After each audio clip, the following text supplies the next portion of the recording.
Hey guys, Coach Chad here.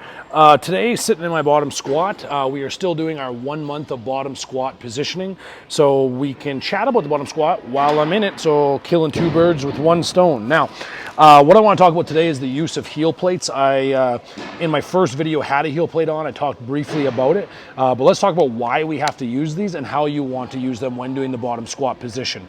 So the number one reason that you're going to have to use one of these is going to be primarily your tight ankle dorsiflexors. So your ankle ability to move this way. So this would be plantar flexion, dorsiflexion, okay? So your ability for your ankle and your knee to move out over top of your toe. Now I have very tight dorsiflexion, which is something I have to work on.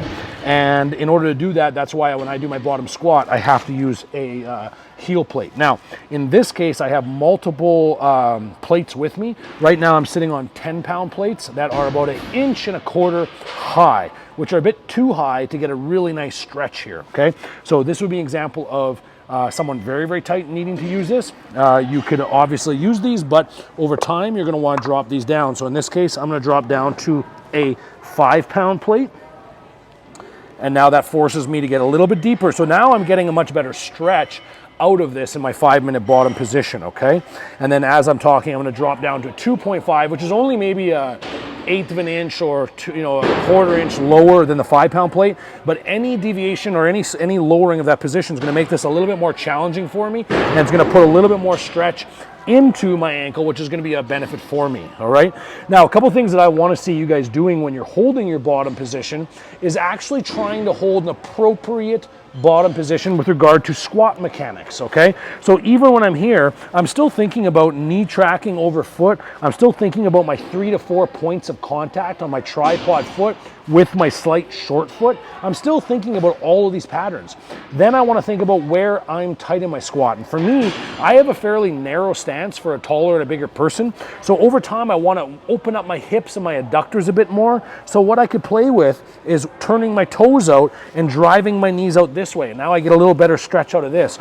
Or I could just widen my stance out completely this way.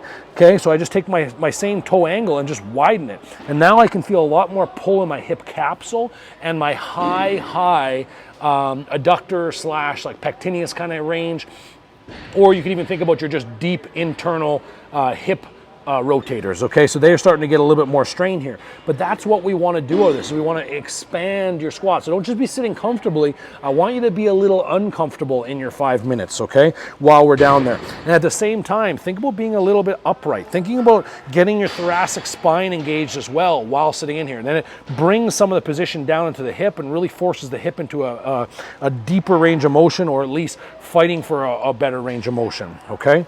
So these are all things that you need to bring into practice when you're doing the 5-minute squat, all right? Rather than just hanging out there. So some of you guys, I can't do this, but have the capacity to have your toes turned out and your knees forward. I don't want to see that, okay? I want to see good squat mechanics in the bottom. This is not an active squat position. It's a passive one, but it's somewhere, I guess it's actually somewhere in between, to be honest. But now you can see, like, every time I drop this plate down, this is getting more and more challenging. So if you wanted to do exactly what I'm doing now with dropping the plate down as you're going, that would be fine, right? As you get more comfortable, you gain some range, sit a little bit deeper, okay? Keep working on it. But you can see it every time my heel drops, my chest starts to drop as well. So I now have to drive my elbows in and force myself into a slightly more upright position, okay?